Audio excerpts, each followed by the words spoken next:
Thanks again for listening to the Expired Podcast by Macy Bookout and Natalie Gard. This is the finale, part 3 to the Solomon family case. Good thing I have severe ADHD that I never take my medicine for. I forgot to take mine last night, and I think that sounds like just so... I was super energetic this morning, and I was kind of shocked. No, me too. Even though I was like all broken out in hives and stuff. Yeah. But like, I was like, okay, I think because I had so much to do filming, and then in this episode, I don't know what it is about this case. Like, I feel so responsible. Yeah. We're just tied to it now. For sure tied to it. Because I'm about to ruffle some feathers. Like, I don't care who I piss off. That gets you off is ruffling feathers. I just love to make people that think they're something they're not shiver a little. Mm-hmm. Because this is the type of thing, like, I'll go to jail for it. I don't fucking care. Like, we're going to figure this out. And if they think that we're not going to, or we're going to make people pay attention to it and do their job, like, I don't care. Yeah. It's not going to bother me one bit. Okay. Well, I know a good bail's bondsman if you need one. Yeah. I'll be like, Natalie, I messed up. You're like, I'll be there in a second. Which jail? No, but yeah, I was energetic this morning too. And then as the day went on, I was like, oh shoot. Yeah. I'm so tired. It's hitting me. Yeah. So we're going to try and keep this episode shorter than an hour, I hope. Yeah, we want to do it justice and kind of get to the point, but I feel like we also did some more digging on just a little bit more about who Grant was. Mm-hmm.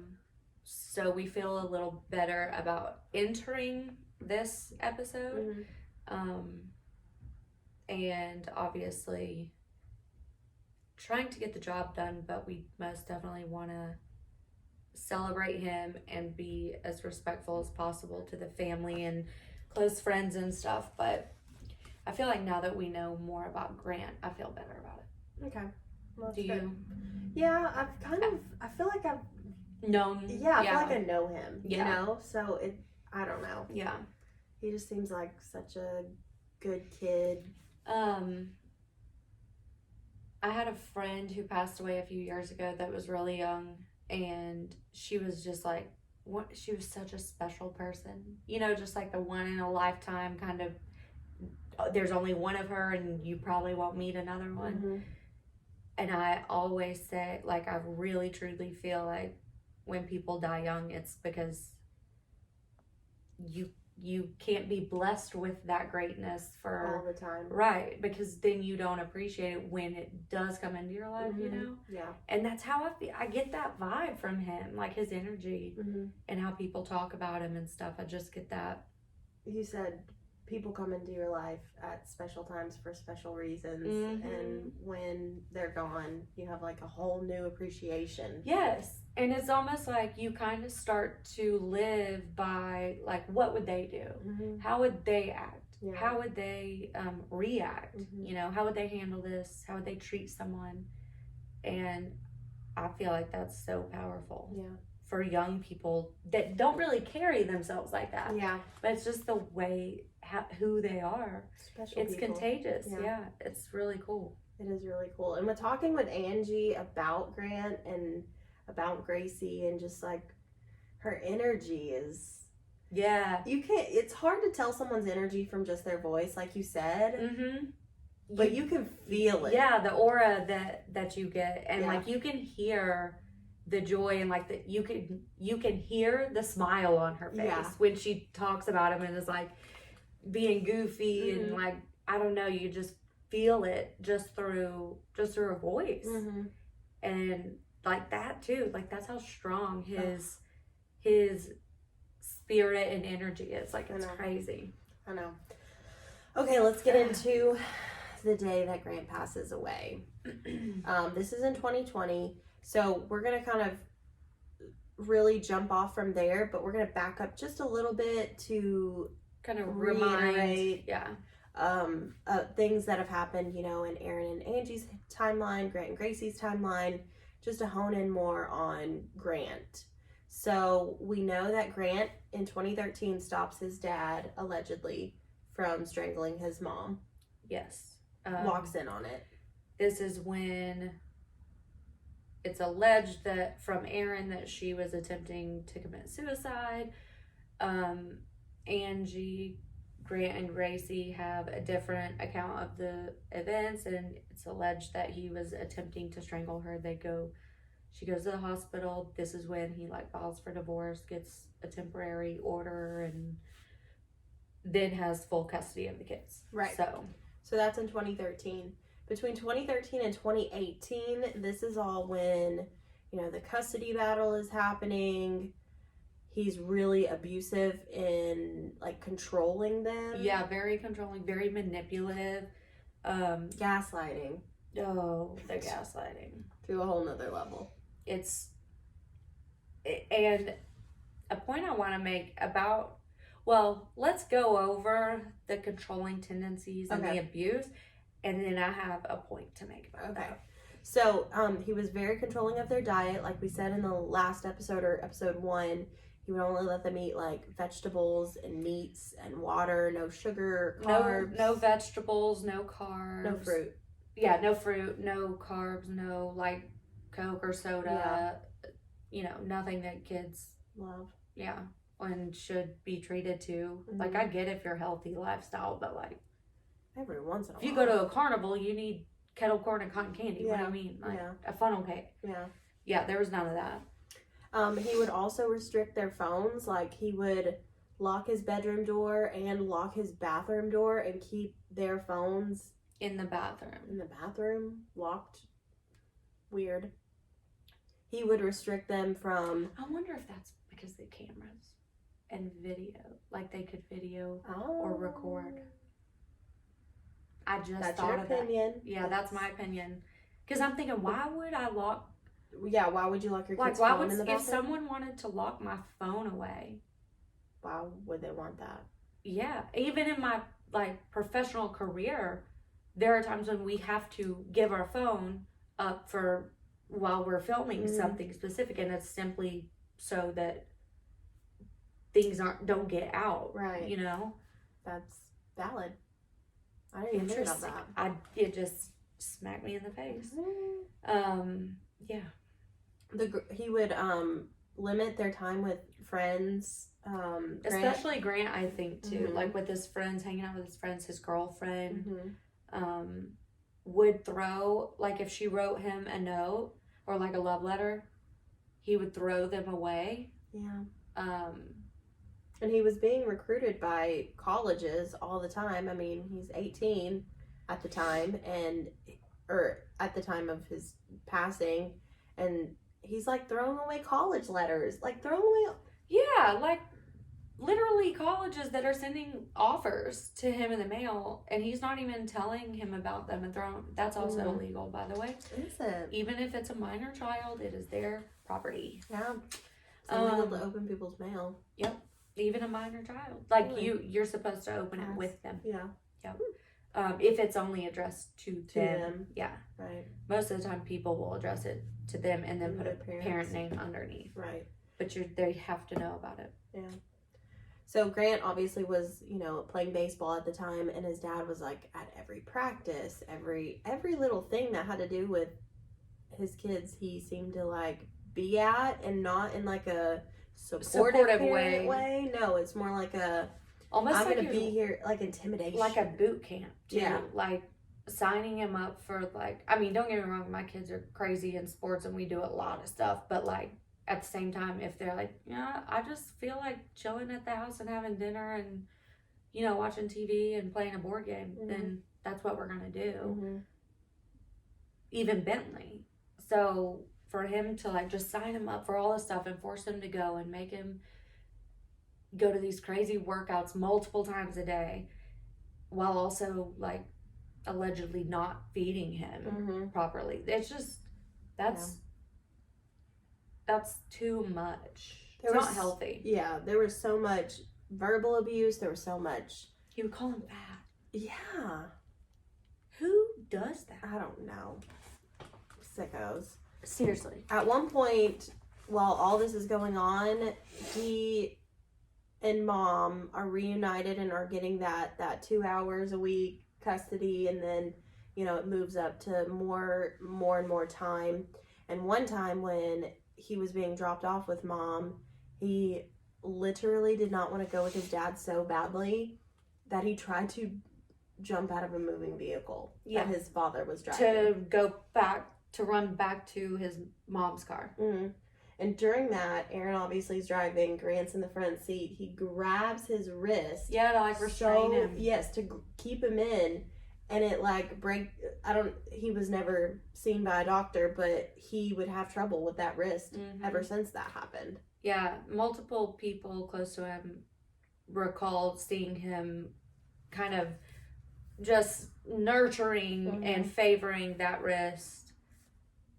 Till the day that he passed away. I know.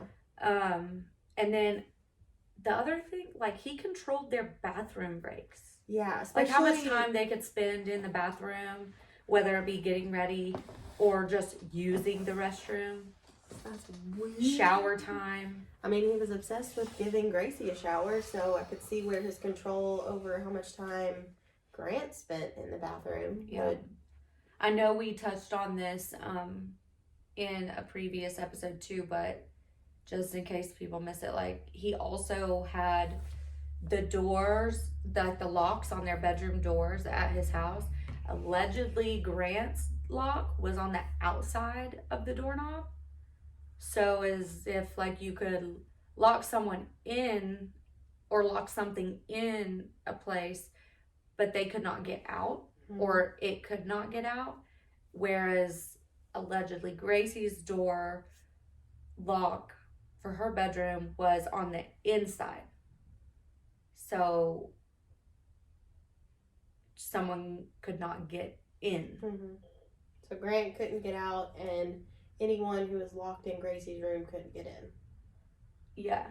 Like, I feel like people can put two and two together there. So the point of all of this, like, alleged like abuse and control and manipulation and really toxicity, if you think about it, food, relationships, bathroom, like alone time, it's private, it's key to health, happiness, and survival. If that's being taken away, limited, abused, and controlled, that you're helpless to that person. Like total control over that person, which is exactly what Aaron seemed to want, allegedly. In 2019, this is all when Angie is fighting for custody, trying to get anyone to listen to her who will, get, you know, law enforcement and doctors and all these people involved. Yes.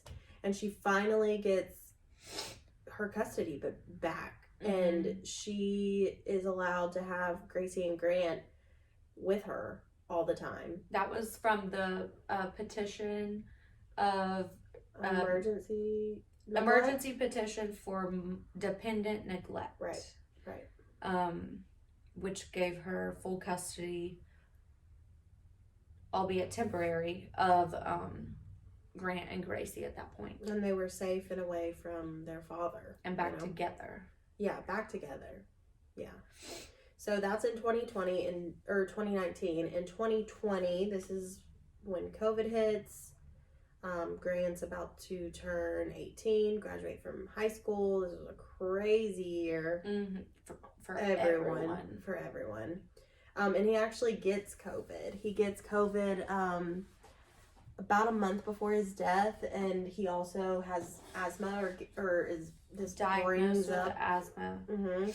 And he's a baseball player, so like he probably has not been to a doctor while in his father's care. That's alleged. Neither one of them went to the doctor. Had medical care. Yeah. He would refuse to take them to the doctor. According to Gracie said she had gotten a back injury between 2013 and 2018, and it was like really hard for her to walk for a while, and never went to a doctor to. Yeah, the one and only thing that I know about him trying to seek medical care or normal medical care was for a routine like OBGYN appointment, but he was only going to let her go to that if he took her, which now in my opinion, I'm thinking, was he really going to take her? If mom wasn't there, probably not. Yeah. So, also in my opinion, if the person, the guardian of a minor or multiple minors that are not going to regular yearly physicals and checkups, my mind goes straight to he's not going to take them because they might tell the doctor what's going on. Yeah. And it might not be a doctor that is in his pocket, per se. Yeah. I could see that easily. It's just alleged. Yep. Just our opinion, but. Just me trying to make sense of all the just the wild things that went on. Yeah. So he gets COVID in June of 2020. He turns 18, and about we should mention he had threatened for a while that when he turned 18, he was going to stand up as an adult in the court system. Yeah, report the abuse and conditions that he and Gracie had alleged, and that Angie had known about and tried to get help for.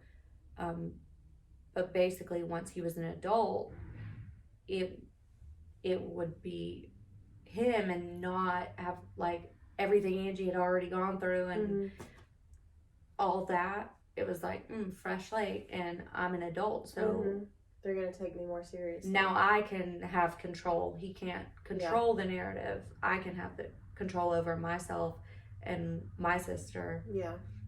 So that's something that Gracie had learned about, something that Grant's friend had shared, that he had discussed. So that was his plan, was when he turns 18 and he's a grown-up, then he can fight his own fight. But of course he gets COVID-19. He's trying to, heal himself, get back to, batting practice. He had to stop training for his recruiters, and, he was being looked at by D1 schools. So he's dealing with his health at the time. In June 20th of 2020, when's his birthday? Sometime in June. Why didn't I put the date down? June 13th is his birthday. Okay, so June 13th he turns 18, and on July 20th, 2020, he passes away. It's just a lot, because it wasn't even reported as a car accident. It wasn't reported as a crime scene by officials. It wasn't reported as anything but an incident report. That really bothers me. It really bothers me too. An incident report. Because he was still alive when they got him into the ambulance. Allegedly. And to go to the hospital. This is crazy. So Aaron is the only one who sees this, and there's a lot that he says that doesn't make sense. And keep in mind too, I know we already talked about the fact that this is like a month after he turned 18, but this is also like his dad is supposed to be meeting him there for this hitting practice showcase thing for scouts. And he had not seen Aaron or been in contact with him in months. For a while. A long time. Didn't really even want him there. Right, because his mom says the day he's going to do this, go to hitting practice and meet his dad, he literally says, I don't want to die in Gallatin. I don't want to die in Gallatin. Like he was kind of going stir crazy from having COVID and resting, because it had been weeks. Mm-hmm. And, you know, he's used to doing all the baseball things. Plus, just quarantine in general everyone was going stir crazy. So everyone for him, was scared at this point. Yeah, he's turned 18. He's like, you know what? I had COVID. And, you know, at that point, I feel like that was still the time when it was like, if you had it, you can't really get it for a few months. Mm-hmm. You know, like you're exposed, you're immune for a little while. Yeah. That's not true. No, not even a little bit. No. But I think he's like, okay, I just turned 18, you know, school's over. Probably these scouts are like, hey man, we haven't seen you, like we got to set something up, make something happen. So he kind of pushes himself to go. Yeah, he's like, I don't want to sit in this house anymore and die in Gallatin from COVID and asthma and just going stir crazy. And probably in the back of his mind, allegedly, all my opinion, he was probably scared to see his dad. For sure. Like, it was like a perfect storm that day. Yep. So, let's talk about the accident. According to Aaron, because he's the only one who was at the scene at the time, he pulls up to this batting practice. It's you know, a metal building up a hill. You park, you Small go in. Parking lot. Yeah. He is sitting there and he's like checking his emails, looking at emails, and he sees Grant pull up in his truck. And he claims to see Grant getting his bats and all of his equipment out of the bed of the truck. You said, because you're a baseball mom. And softball coach. And a softball coach. People don't keep, especially at that age, you don't keep your bag in the bed of a truck unless it's got a cover on it. Mm-hmm. And any teenage kid that has his own vehicle, his bag is definitely in the back seat of the truck. Yeah. Especially with like my truck has a cover on the bed. Taylor's truck has a cover. But even still, like Bentley will put his bag in my back seat if Jade and Maverick aren't in the car. Mm-hmm. My coach's bag stays in the passenger floorboard. Like you don't put your ball stuff in the back of a car, especially when you're like driving and it's hot, could rain. No. All that expensive stuff ruined. Yeah. Your glove fits different. Your batting gloves fit different. Your helmet gets salty, soggy, gross. Your bat, the weather can change how it hits. Like, no. He would not have been getting his stuff out of the bed of the truck. Right. Change my mind. It most definitely would have been in his backseat. Yeah. So Aaron first claims he's getting it out of the trunk or the bed. And later on, he'll change his story and say, no, he was getting it out of the back seat. Mm-hmm. Regardless. And then it changes a third time, too. Yeah, it does. Yeah. He's checking his email. He sees Grant getting out of his car, getting out of his car. And then all of a sudden, the truck is in the ditch, down the hill, basically. Yeah. At the bottom of the hill in the ditch. Near the road. Mm-hmm. And he claims, according to his 911 call, and we'll play that in a second, that the truck must have drug him, run him over. Somehow. He has no idea or can't tell us how it went from being parked in him to B. Exactly.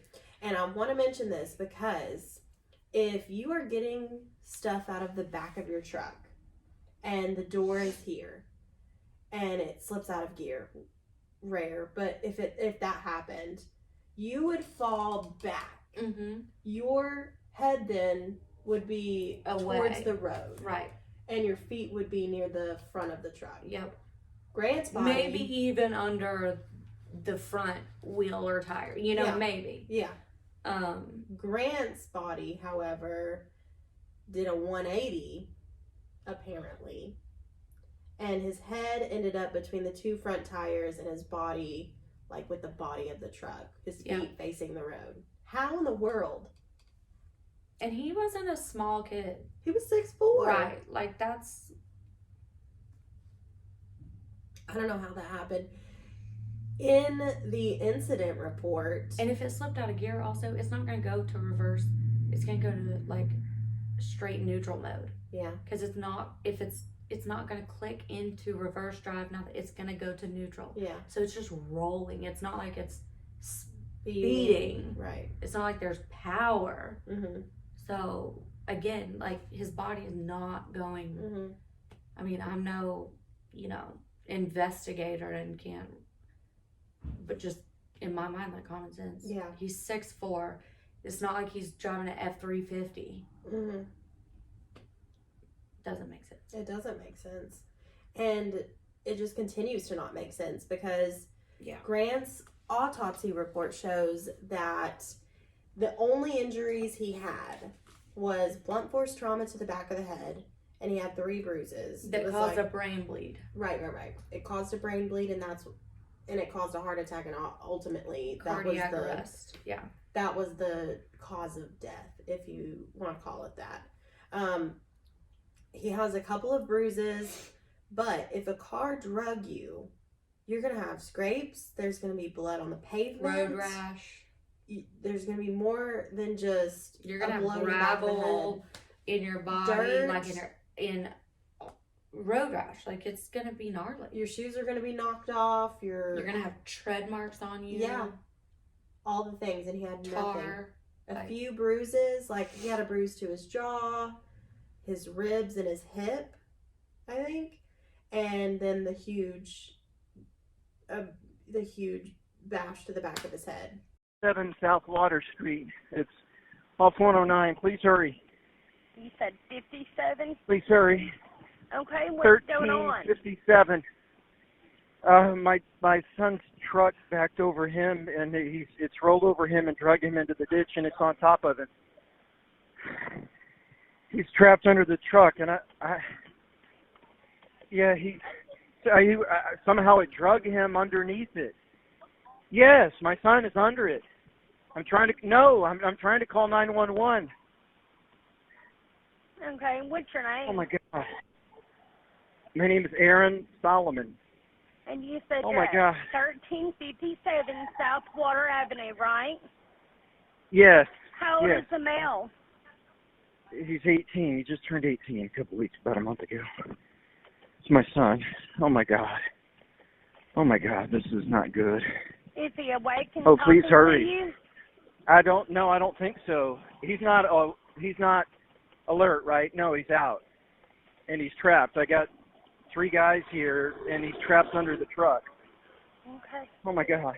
I understand, sir. Stay on the phone with me while we get somebody out there. What's your name? Aaron Solomon. All right, Aaron. Huh? What kind of vehicle is it? It's a Toyota Tacoma, and the vehicle he's underneath the vehicle. Okay, I've got that. And it's. Okay, I've got that. What color is it? It's a white truck. That's my son. It's somehow it backed up. Yeah. Yeah, I'm on with 911 right now. Oh my God. Oh my God. Oh my God. Was your son working on it? No, he was just getting out of it. We're on an incline, and I guess he didn't have it in park or something, or it wasn't engaged, or. Oh my God. Oh my God, I can't believe this. Is your son still not responding? No. And he's still under the truck. No one can get out from under it. No, We've got units en route to you. I'm just asking you questions for we can update them, okay? Can you check and see if he's breathing? Somebody's telling me that he's coming to. Okay, maybe. He is waking up, maybe. kind of keeping still. So he is breathing? He can't move. I don't think he can move. I don't know. Okay, I understand. No, he can't move. He's trapped. Okay, we got somebody en route. Now, when he wakes up, he might be scared. Can somebody just get down there and talk to him? Yeah, somebody talk to him. Shit. There's blood. Is he facing up or down? He's facing up. They said he may aspirate. We need to hurry. Oh, my God. So does he have blood coming out of his mouth? Yeah, there's blood coming out. Yeah, somehow it drug him down, I think. I don't know whether it wasn't in park or what, or if it didn't engage the brake, or it drug him underneath somehow. Okay. They said he's facing up. Okay. But he's bleeding from his mouth. So, Grant, turn your face to the side if you can, barely, but be careful. Don't move him, okay? We can't move him. We can't move him. Everything besides the trauma to his head was very minuscule, very minor, not what you would expect, or being run over by a car. Yeah, and dragged. Yeah, down a hill into a ditch. Like it doesn't match at all. No dirt, no nothing. Nothing. His shoes were still his on. Clothes weren't torn. Like nothing adds up. Even the blunt force trauma to the back of his head doesn't really add up because there's no else to support it. Yeah, there's no blood on the pavement. There's any of that. And when we were reading this, and this is just my opinion, this is just what I think the bruises on his jaw, ribs, and hip were punches. That's what I believe. Mm-hmm. It's never been said that why they were there, what happened to cause the bruises. That's just my opinion. Yeah, I have an opinion about the blunt force trauma to the head. Mm-hmm.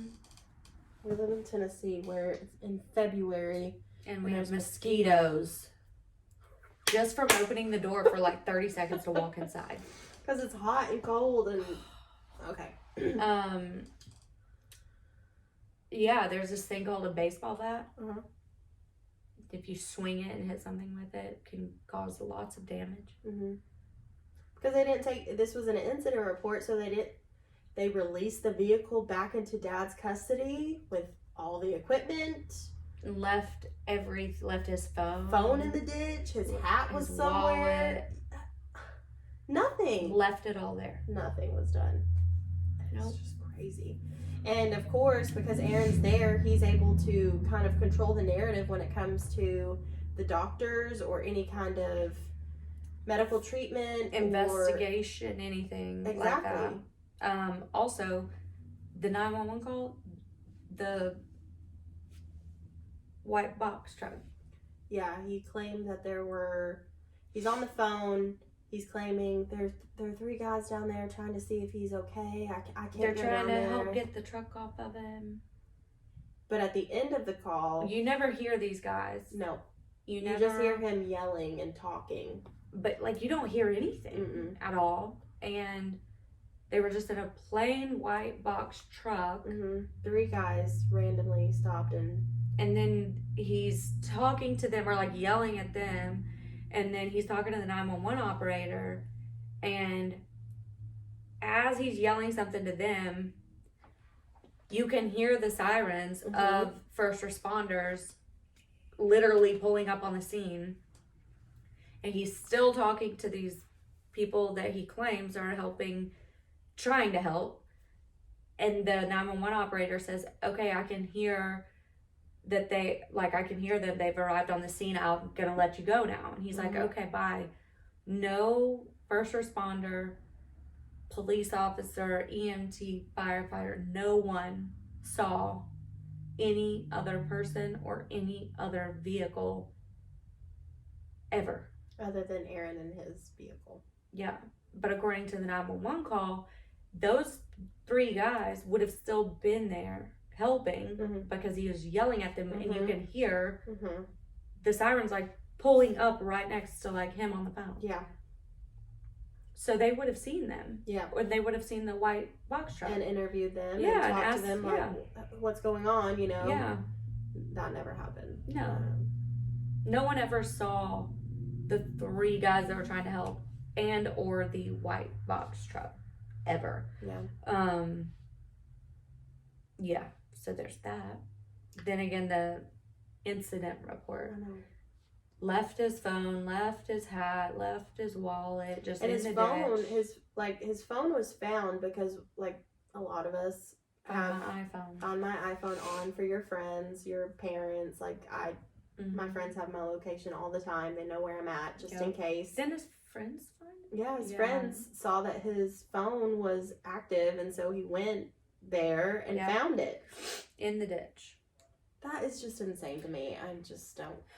So the Attorney General, at one point,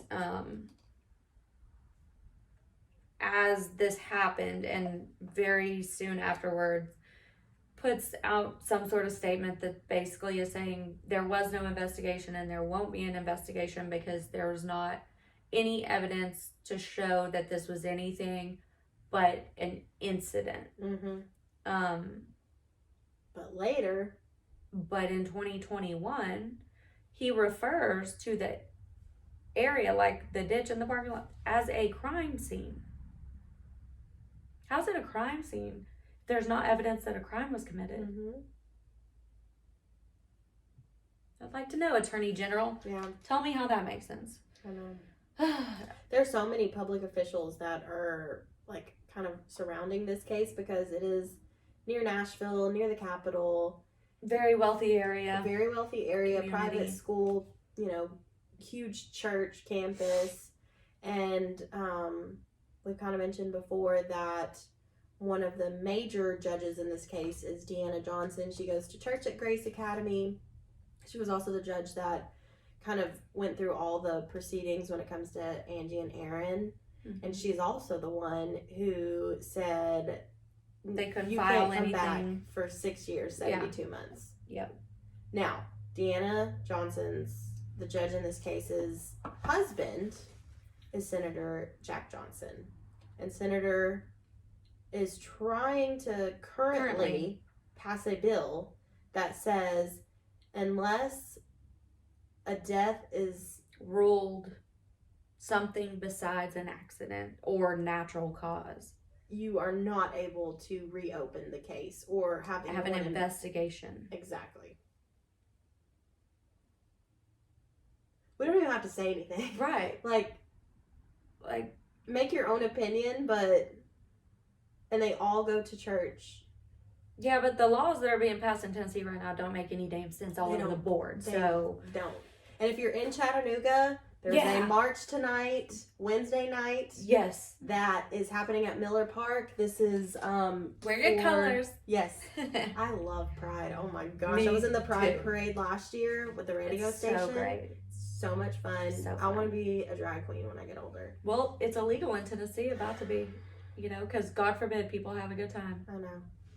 This is so ridiculous. We can't get an abortion in Tennessee. Yeah. Can't be trans or in the LGBT.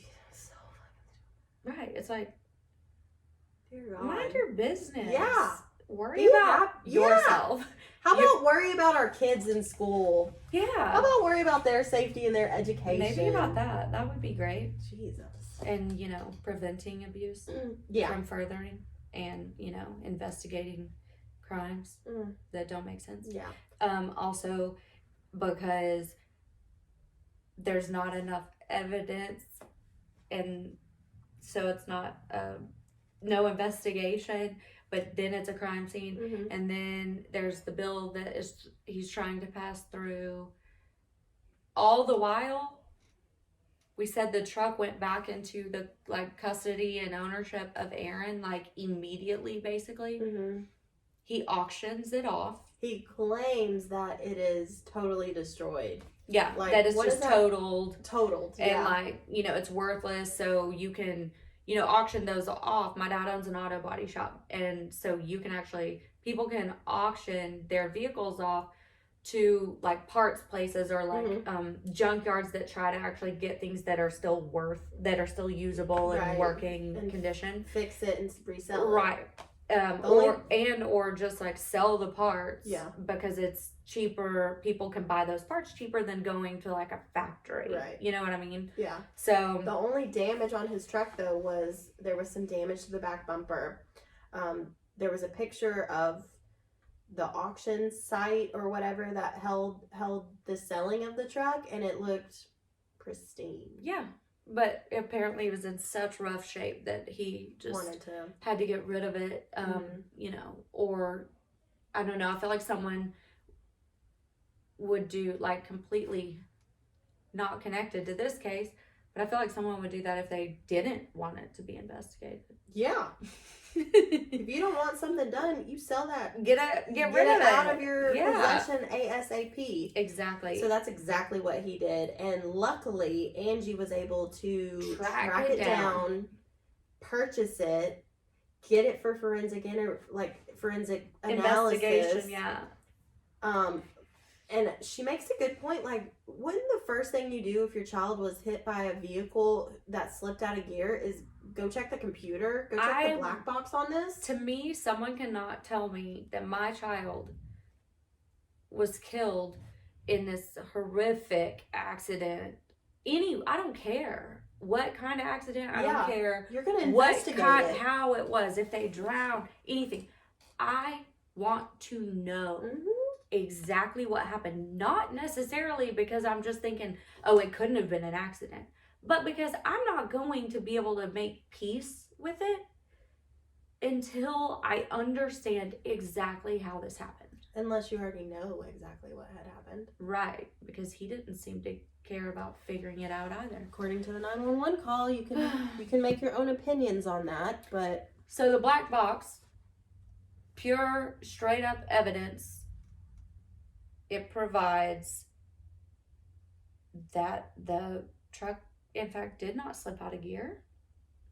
There was and no evidence there of was any no fault malfunction to the vehicle. There was, no malfunction. No issues reported with the truck at all. They did find some blood up underneath the truck, but he was bleeding up underneath that truck. There was no... In the ditch, like on the rocks, and the truck was on him. So. There was no, like, the door broke. Yeah, there was no damage to anything. Nothing was out of place besides the rear, just a little bit, and then the blood underneath. Like, nothing else. The door didn't even show where it would have scraped if it... Like, imagine if you hyperextend your elbow. Like, if he was standing by the back seat or front seat, there would be a little bit of that. Yeah. Him especially probably trying to pull on it. Something on the tailgate. Like, nothing. Yeah, nothing. And black box facts. Did not slip out of gear. Yeah. No malfunction. No fault. As it pertains to the vehicle. And this is an ongoing case, so we've said we've been in contact with Angie and Gracie. That's more or less just on like a personal level. It's just to get a feel for them. And just to make sure we don't misrepresent the case. Yes, or speak completely out of turn. Because obviously we don't personally know them. Right. So. But with that being said, even if Gracie and Angie are on this episode, know that they back us with this and they are supporting this. Yeah. Because it is an ongoing case, and they have to be very cautious of what they say and what they do so that the court system can't, cover. They have the best chance of getting justice if they maintain any sort of involvement with just properly. Right. Which is completely understandable because they're already having to hike Mount Kilimanjaro to get any kind of anything. Everything is working against them basically, and especially for justice for Grant. But like you said, they're very supportive of our podcast and us talking about this because someone has to advocate for it. Right. And it has to be talked about because until a lot of people hear about it and understand how not okay it is that this has just been forgotten as far as the justice system goes, it will stay that way. Until enough people are hold on, this isn't okay. because it's not okay. It's not. Nothing about this is okay. And every other podcaster who has done this case has been threatened with cease and desist and lawyers, and we're just not going to take that shit. Nope. We've already had... I've made my bed all day in it if I have to. Yeah, it's fine. But I mean, I'll deal with it. I don't want that to happen. Right. But I'm not going to quit talking.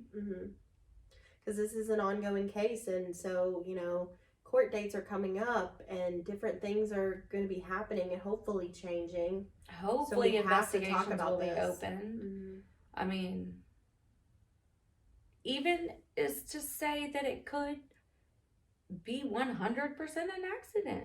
Yeah. But, I just want the truth. But the mother and the sister deserve to know that. Like, not that, holy crap, this happened and no one will tell us anything. No one will try and help us figure this out. None of it makes sense.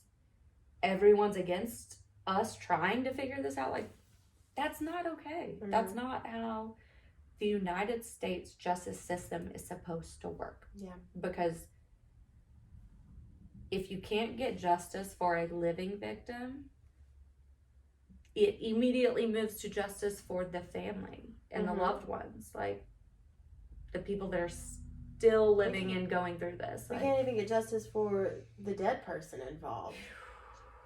There'd be no way. The kid. I mean, he's freshly 18 years old. Yeah. He's a kid. I don't care if you're 20. You're a kid. Yeah. Like, you are a kid. You don't know your ass from your elbow. You know what I mean? Like, you're a kid. Legally, maybe not, but... You've still got that mentality. Yeah. That great full of piss and vinegar mentality. Like, you're rule the world. Nothing can hurt you. Yeah, nothing will ever happen to me. Yeah. Ooh, it happens. Ignorance is bliss. Yes, it is. And that's why kids, you know. Yeah, make mistakes. Yep. But, no, we just want, this deserves more attention. It deserves a legitimate investigation just to figure out exactly what happened to him and how it happened. And another point to that is because if we can figure that out and say it is something, maybe Grant made a mistake and didn't put it in the park or whatever, even though the black box doesn't say the vehicle was at fault or didn't slip out of gear, he could have made a mistake. But that's just, like, parents need to know these things. Like, I've got a kid that's about to get his learner's permit. You know what I mean? Like, I need to say, like, hey, this kid was literally showing up to a baseball workout, basically. And he was getting his stuff out and just, it slipped his mind. You know, he's probably calling his girlfriend or something and just worried about getting his baseball stuff. Like, people need to know what happened if it was an accident. I would want to know. To prevent it from maybe happening to someone else. Exactly. Or if something terrible happened, then someone needs to pay for it. Yeah. There's just no way that I just don't know how they can just keep not figuring this out. I know. Or trying. It's just buried in the legal system at this point, you know, the 72-month hold. You know, I've heard reports where Aaron is trying to overturn some decisions that have been made when it comes to Gracie. So, I mean, there's so much that is in the judicial system that is probably preventing that, or... Well, Gracie even said that since Grant passed away, Aaron has been full-fledged back to the behavior and treatment and tendencies that she has alleged have gone on her whole life, basically. So now that Grant's not, she's claiming since he's not around to really protect her, it's like it just started all back up again. And if all is true, all claims are valid, and everything alleged is fact, she needs to be protected by the justice system. And I think that's why I presented for us to do this case, is just because she she needs someone to stand up for her. Yeah. She has had no one do that except for her mother. And she's just watched her mom get knocked down time and time and time and time again. Mm-hmm.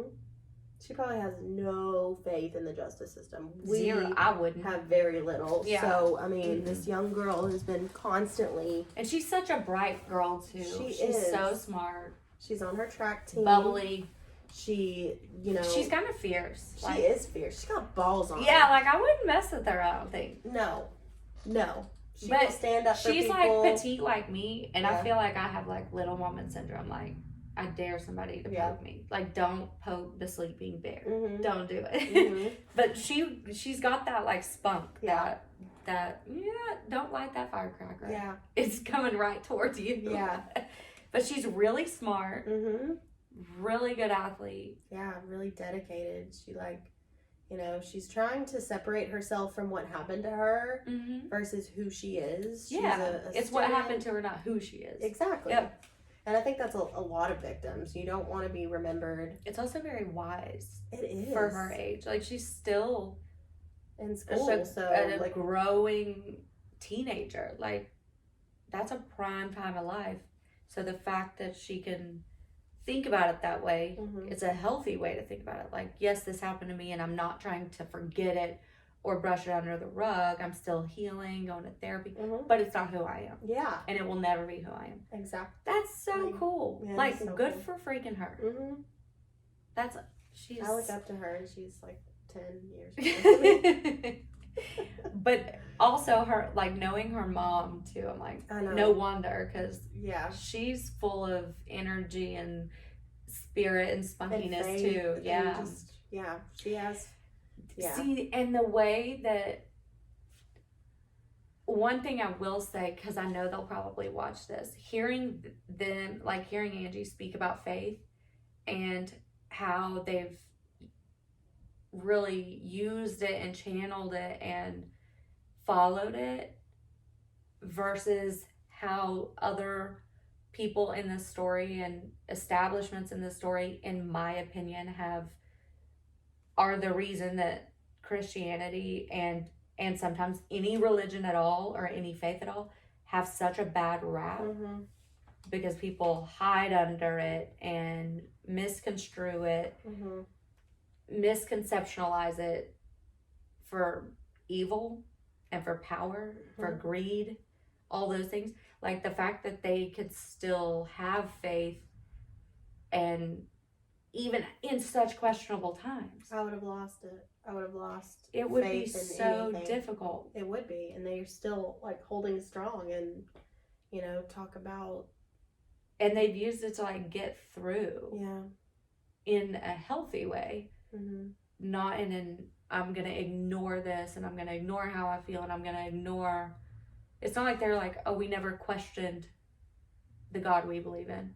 Because they did, a lot. Yeah. But it's they never shut the door on him, on their faith. Right. Which is, that's incredible. It would be very difficult. Yeah. To stick with that. I love this because Angie told me that she still talks to Grant all the time. She texted him just the other night. Yeah. Text his phone. They have with Angie and Gracie, they have an open emotion household. Yes, a rule that you're allowed to feel whatever you need to feel in the home, and they'll work together in working through those. Yeah, if you're feelings. angry, if you're fed up, if you're annoyed, if you're sad, if you're anything, if you're happy, if you're feel free to have the emotions that you have. To feel whatever you're feeling and to call it out. And that's so, I'm going to go home and be like, hey guys, we got an open emotion house. Yes, an open emotion policy. I'm 100% stealing that. Do it. Because it's cool. It is cool. So, that's so weird because I was literally on Pinterest or something 2 days ago. And someone has this thing. It was something about teenagers and how they can get teenagers are weird. Maybe. Puberty is weird. Everything's weird. But they basically have this box or like this cute little like container in their like living room or kitchen or something, and their kids can write anything down that they want, either are afraid to speak out aloud or like don't, if it's like, Mom, I'm pissed off at you, Mm-hmm. you know, they don't want to say that, they can write it down, Mm-hmm. whatever. And then like the parents just check it every day, and sometimes there's stuff in there, sometimes there's not. Mm-hmm. But it lets them, like, they don't even have to put their name as to who wrote it if you've got like many kids, you know. And I was like, that's cool as crap. So I'm gonna be, it's like open emotion box. Yeah. Put your comments in here. Yeah, it's like at a restaurant. Please leave your feedback. Yeah. How's my momming going this week? That's but no, funny. I'm stealing Angie's open emotion policy. And Gracie's mom. Macy and Natalie, thank you so much for helping to bring light and publicity to this. All I've ever wanted was answers for Grant, justice and freedom for Gracie. And what you've done has helped get us along that way. Thank you to all your listeners on Expired Podcast. We hope that you'll be doing more in the future. Thanks, everybody. And I think this is where we just say all of our thoughts, prayers, positive vibes are going towards Angie and Gracie and Grant's justice friends. for Grant, Yeah. and all of the people that are still working through this and still dealing trying with to it. get through this every day. Mm-hmm. And we're not gonna shut up. I'll whisper if I have to. Okay. But we won't shut up. We No. may whisper. But we won't stop. Yeah, but we're not going to stop talking about this. And we'll keep you up to date on it, because it is an ongoing case, and we'll, keep in contact with Angie and Gracie, and maybe one day we'll meet them, or maybe they'll come on the podcast. That would be awesome. I know. That would be really cool. It would be We cool. have I to would get love extra to meet them. cameras. Yeah, we need more. Wow, what a 3-part series. Our first ever 3-part series. I feel like all we've talked about is the Solomons for weeks. Like, so many Mm-hmm. days. Mm-hmm. So many hours have went into this. So many. And what's crazy is normally when we kind of like finish the episode previously, I'm like, okay, next case. Mm-hmm. And then some are still ongoing, so they're like in your like In the mental back of tabs. your mind, yeah. But this one, I felt like, okay, after we record the 3, then my brain will be kind of open to move to the next one. Mm-hmm. But I'm just like, it's not over. Like, Yeah. there's still so much work to be done. Mm-hmm. So make sure I do think we need a break. Yeah, we need a break. We need a break for sure. But Yeah. make sure that, you're following them on all of their social media platforms. Freedom for Gracie And on Facebook. And Justice for Grant. They have a YouTube channel. They have a GoFundMe, which is linked in the captions below. Mm-hmm. And Change.org has some things going on. Yeah, with Change.org does.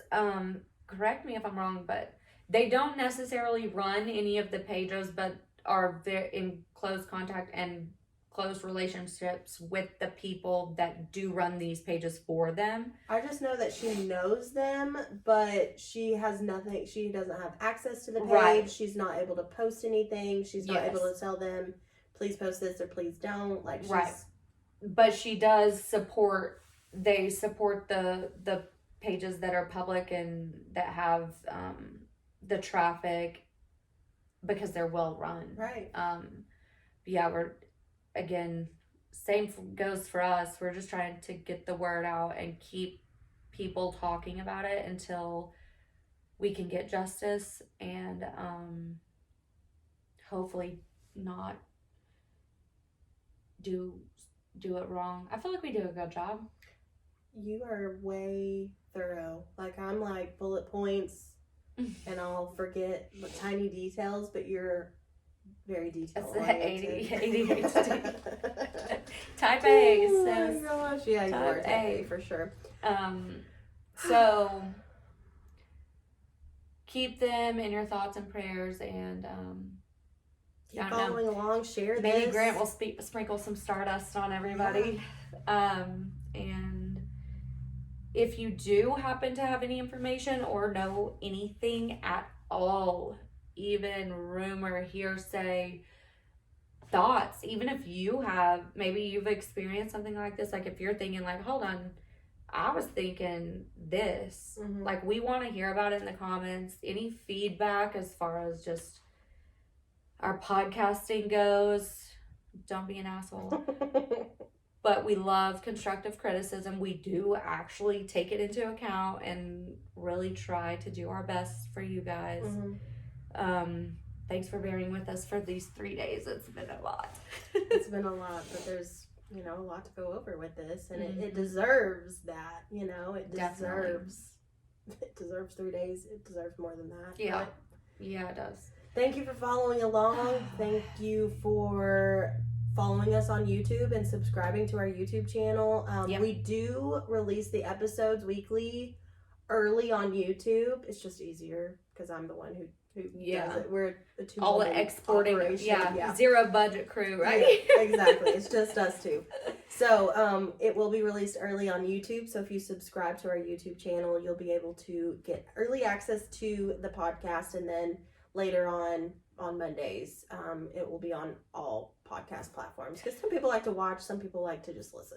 And MTV filmed this week. Oh yeah! You're gonna see us on national television. Yay! That was so cool. Go Expired Podcast. Yes, go Teen Mom. That was so cool that they did that. Do you know when it will be on if we're cable? Filming right now, it will more than likely air at either the end of the summer or early fall. Okay. There's for us, there's really 2 TV cycles. So we're filming now. They don't normally like to air it in the summer, but if they did, it would air late summer. If it starts in the fall, it will probably be early fall, September maybe. But this year, definitely. PCOS month. Yeah. Tomorrow is PCOS Awareness Day, right? What's Thursday? Thursday's PCOS Awareness Day. What is today? We're filming this on Tuesday, but this is airing on Wednesday. The days are so running together. Yes, PCOS Advocacy Day is Thursday, which is March 2nd. And that's the day, used to, we would go to DC on Capitol Hill.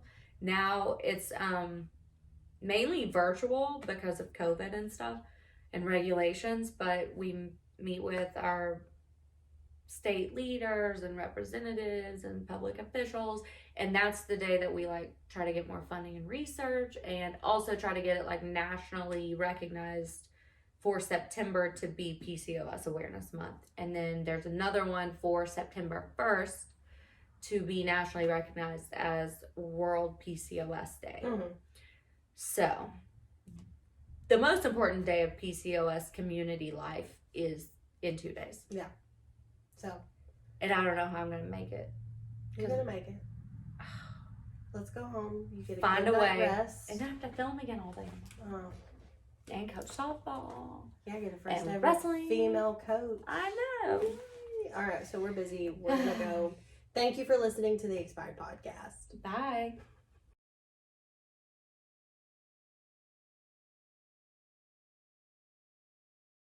Until proven guilty. Thank you so much for listening to the Expired Podcast.